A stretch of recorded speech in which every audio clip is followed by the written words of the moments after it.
یہ تو وحید الدین خان صاحب اور کچھ اور اسکالرس نے جو ارشادات فرمائے وہ بھی کی ہے. تو اب ہم دیکھتے ہیں کہ اس کے لیے جو اقامت دین کے سیاسی تصور پہ جو دلیل ہے وہ قرآن مجید کی کچھ آیات سے وہ پیش کرتے ہیں. تو اس کے لیے ان کا بھی پوائنٹ آف ویو آپ سمجھ لیجئے. اور جو تنقید کا ہے، ابھی تک تو لاجیکل بات چل رہی تھی، تو اب قرآن پاک سے بھی دیکھتے ہیں اور پھر آپ نے خود ڈیسیژن آپ نے لینا. تو مشورہ وہی میں دوں گا کہ تعصب بالکل نہیں بلکہ کھلے ذہن سے اسٹڈی کیجیے اس میں. اب یہ سورۃ الشورى کا حکم ہے. بسم اللہ الرحمن الرحیم. شرع لکم من الدین ما وصى به نوحا والذی اوحینا الیک وما وصینا به ابراہیم وموسى وعیسى ان اقیموا الدین ولا تتفرقوا فیہ کبر علی المشرکین ما تدعوهم الیہ اللہ یحتبی الیہ من یشاء ویہدی الیہ من ینیب. اس نے تمہارے لیے دین کا وہی طریقہ مقرر کیا ہے جس کا حکم اس نے نوح کو دیا تھا اور جسے اے رسول محمد اب آپ کی طرف ہم نے وحی کے ذریعے سے بھیجا ہے، اور جس کی ہدایت ہم ابراہیم، موسیٰ، عیسیٰ علیہ السلام کو دے چکے ہیں، اس تاکید کے ساتھ کہ قائم کریں اس دین کو اور اس میں متفرق نہ ہو جاؤ، یعنی فرقہ نہ بنا دیں. یہی بات ان مشرکین کو سخت ناگوار ہوتی ہے جس کی طرح محمد آپ انہیں دعوت دے رہے ہیں. اللہ جسے چاہتا ہے اپنا کر لیتا ہے اور وہ اپنی طرف آنے کا راستہ اسی کو دکھاتا ہے جو اس کی طرف رجوع کرے. تب اس کے لیے اب دیکھیں یہ جو ریڈ کلر میں ہے تو شرع حکم، یعنی شرع حکم کا مطلب وہی ہے کہ طریقہ، ضابطہ، قاعدہ، قانون، یعنی شریعت جسے کہتے ہیں. شرع کا مطلب یہ ہے. تو وہ کہتے ہیں کہ شریعت کی حیثیت محض ایک سفارش اور ایک کوئی واضح نصیحت نہیں ہے بلکہ ایک واجب الاطاعت قانون ہے، یعنی جس کے مطابق ہمیں پریکٹیکلی عمل بھی کرنا. پھر مزید فرماتے ہیں کہ قائم کرنے کا یہ جو ریڈ کلر میں ہے ان اقیم الدین، کہ دین پر قائم رہیں. تو اس کے لیے پھر وہ کہتے ہیں کہ مادی اور جسمانی چیز کے لیے استعمال ہوتا ہے، کہ مثال کے طور پر انسان یا جانور پہ کہیں کہ جناب اس پر قائم رہو، تو پھر تو ہوتا ہے کہ کھڑے ہو جاؤ اور کریں کام. تو یہ کسی کے بکھرے ہوئے اجزاء کو جمع کر کے بلند کرنا ہوتا ہے. جسے کسی خالی زمین میں عمارت قائم کرنی ہے تو تبھی آپ کہیں گے کہ زمین قائم ہے، یعنی جب وہ بن جائے، اس کو کہتے ہیں.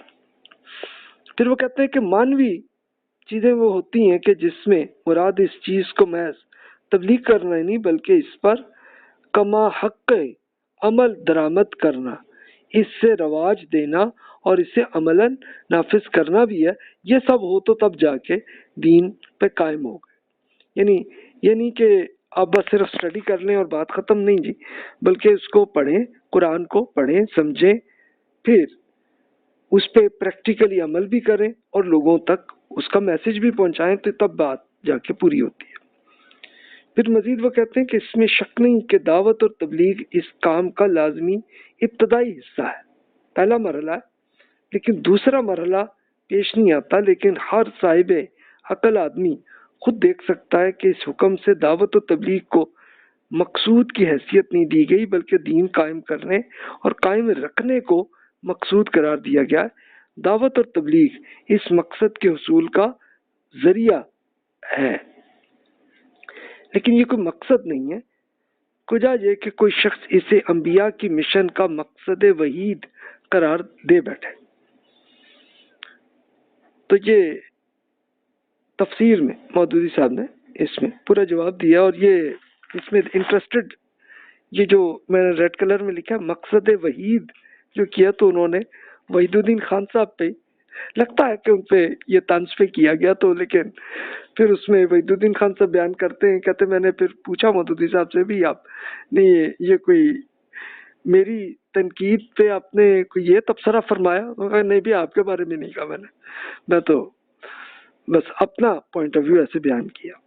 تو ٹھیک ہے جناب، اب آپ فیصلہ آپ خود کر سکتے ہیں.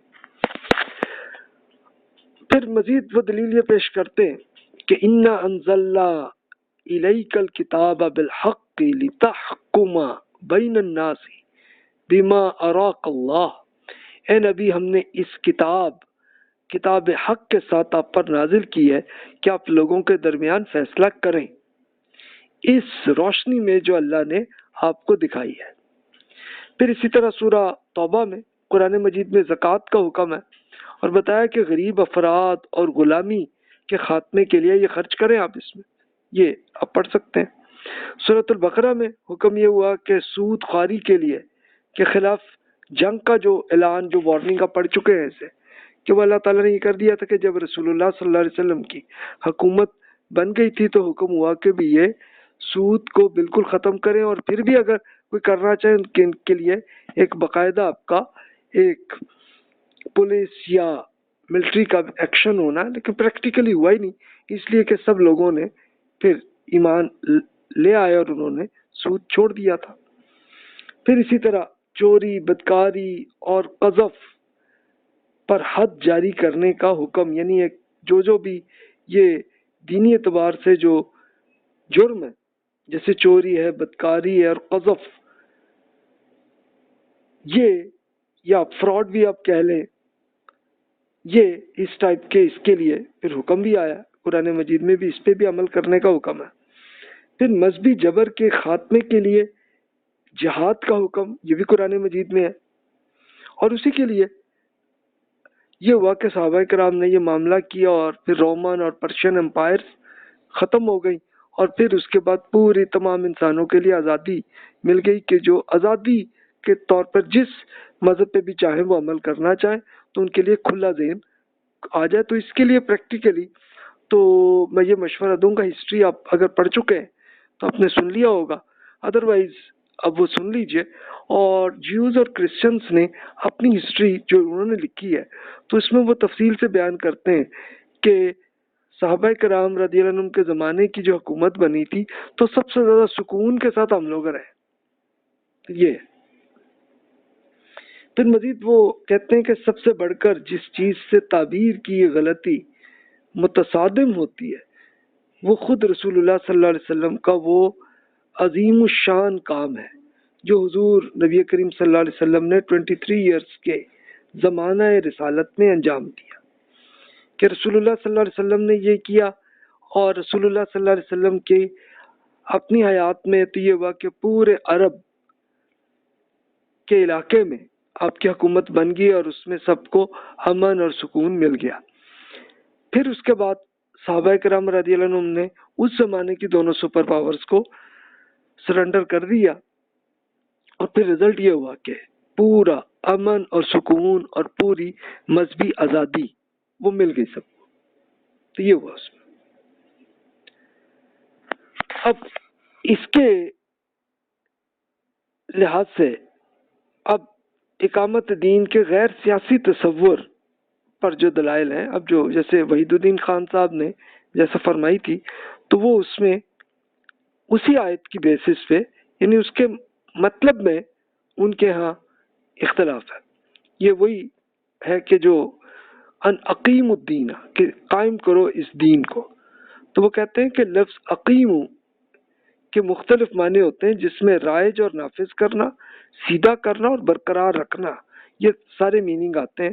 تو وہ کہتے ہیں کہ جناب ٹھیک ہے، اگر حکومت مل جائے تو پھر تو آپ نافذ اس کو کر لیں گے حکومت میں، اور اگر نہیں ملی کہ آپ میں جیسے وہ ٹیلنٹ نہیں ہے کہ آپ حکومت کر سکیں تو پھر سیدھا کرنا اور برقرار رکھنا کہ دین پر قائم رہو، جتنے احکامات آپ پہ اس پہ عمل کریں اس میں.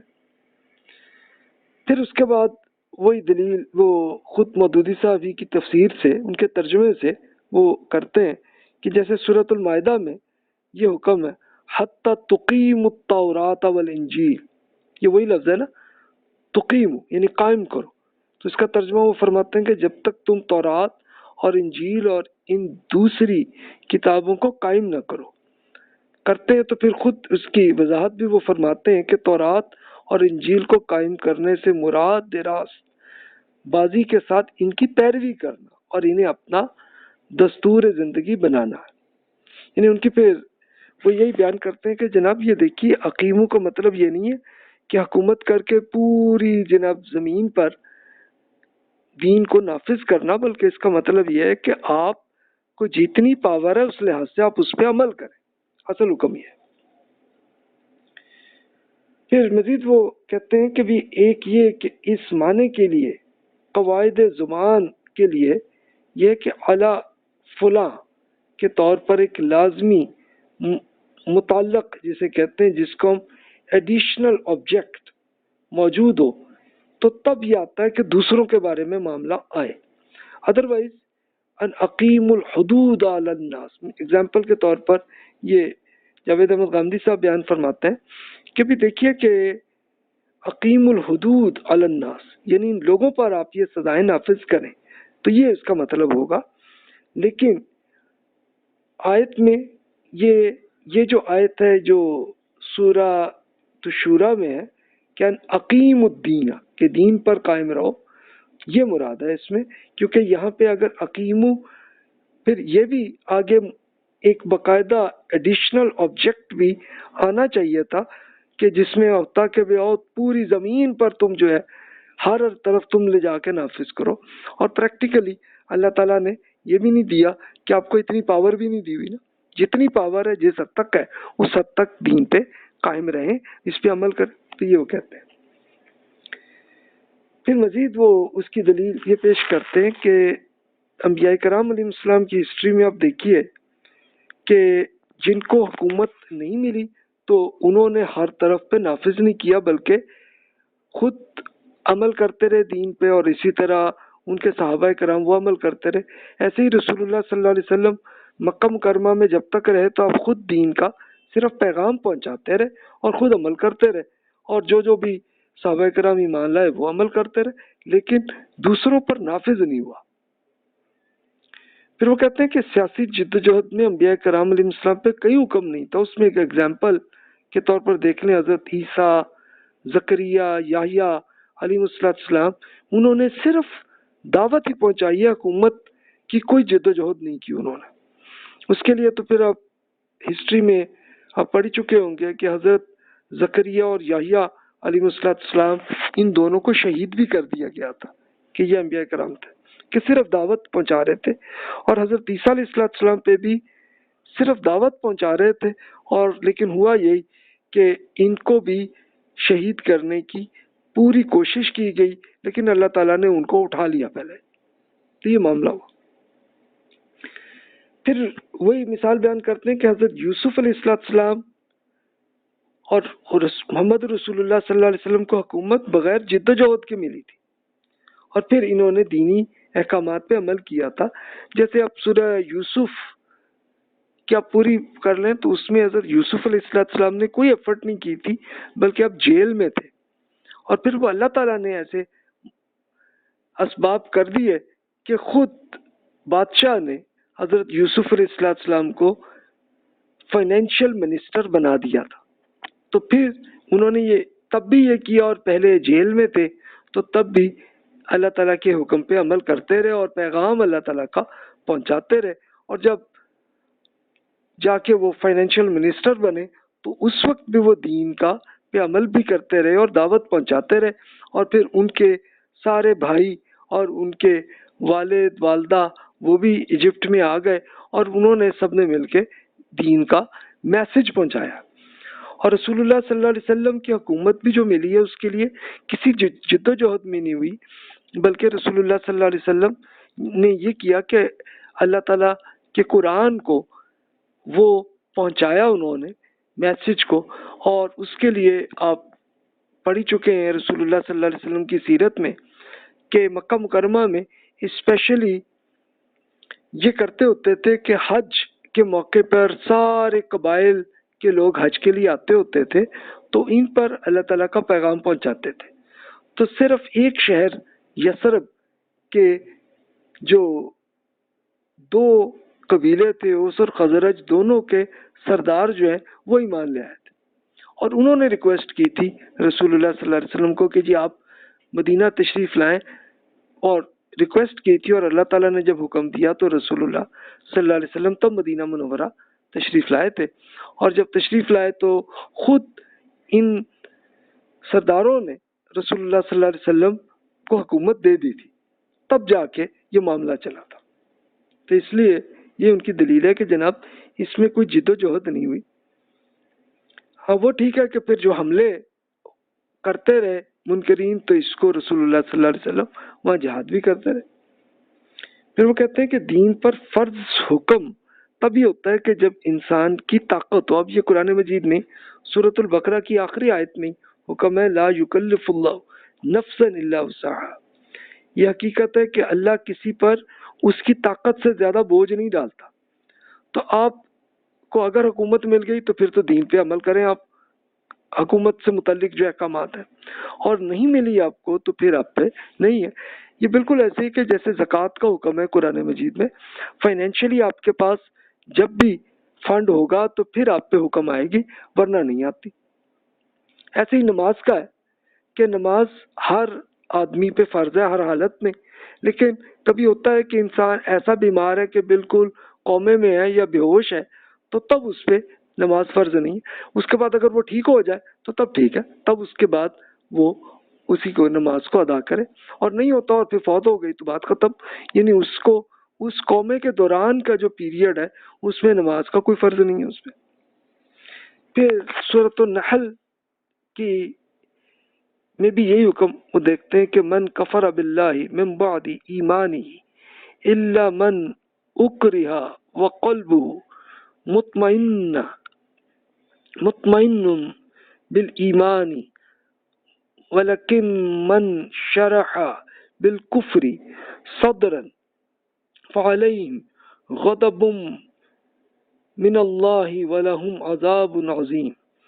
جو شخص ایمان لانے کے بعد کفر کرے سوائے اس کے کہ اسے مجبور کیا گیا ہو اور اس کا دل ایمان پر مطمئن ہو تو پھر ٹھیک ہے، لیکن جس نے دل کی رضامندی سے کفر کیا ہے تو اس پہ اللہ کا غضب ہے، اور ایسے لوگوں کے لیے بڑا عذاب ہے. تو اس کے لیے وہی لا یکلف اللہ نفسا الا وسعها کی ایکسپلینیشن خود قرآن مجید میں ہے کہ بھی جو اپنے دل کو رضامندی سے جان بوجھ کر کفر کرے تو پھر ٹھیک ہے، وہ اس کا جرم ہے، اللہ تعالیٰ پھر اس کو غضب وہ کرے گا اور اس کے لیے عذاب ہے. لیکن ایک ایسا آدمی کہ جس کا دل مطمئن ہے ایمان پہ لیکن اس کو مجبوراً ان پہ ٹارچر کر کے اور ان کو کہا گیا کہ بھی تم مانو کہ تم جناب اسلام قبول نہیں کیا تم نے، تم ان کے مذہب پہ ہو، تو تب اللہ تعالیٰ کی طرف سے کوئی آپ پہ مسئلہ نہیں، کوئی ایشو نہیں. یعنی پھر اللہ تعالیٰ اب وہ ہوا یہی تھا مکہ مکرمہ میں صحابہ کرام رضی اللہ عنہم پہ یہ ایک مذہبی جبر کی حیثیت تھی، لیکن نہیں ہوا معاملہ. یعنی ان کے لیے کوئی یہ انہی کے موقع پہ یہ آیات نازل ہوئی. تو ظاہر ہے کہ آدمی کو جتنی طاقت ہے اس لحاظ سے ہی اللہ نے امتحان اس زندگی میں رکھا ہے. اب پھر اقامت دین کا جو حکم ہے کہ دین کو قائم کرنا، تو اس میں پھر وہ ہسٹوریکلی دلیل بھی پیش کرتے ہیں کہ دیکھیے 1760 سے لے کے آج تک 2020 تک سیاسی اور عسکری جدوجہد میں اقامت دین کی ناکامی ہوئی ہے. یعنی جتنی تحریکیں یہ آپ ہسٹری میں آپ اگر سن چکے ہیں تو دیٹس گڈ، اور نہیں سنا تو پلیز سن لیجئے، پڑھ لیجئے. بک میں نے ساری تحریکیں جنہوں نے یہ ایک ایفرٹ کی ہے، اب اس میں تقریباً آپ کہہ لیں تو یہ اراؤنڈ 260 ایئرس تک کی جدوجہد ہوئی ہے، لیکن کامیابی کسی کو نہیں ہوئی. تو ظاہر ہے کہ اس کے لیے کچھ یعنی اگر تو اللہ تعالیٰ نے جیسے صحابہ کرام رضی اللہ عنہم کو کیا تھا کہ آپ کے سامنے دونوں سپر پاور سرنڈر ہو گئی تھی، تو یہاں کیوں نہیں ہوئی، یہ اب سوال ہوگا. تو اگر سیاسی اور عسکری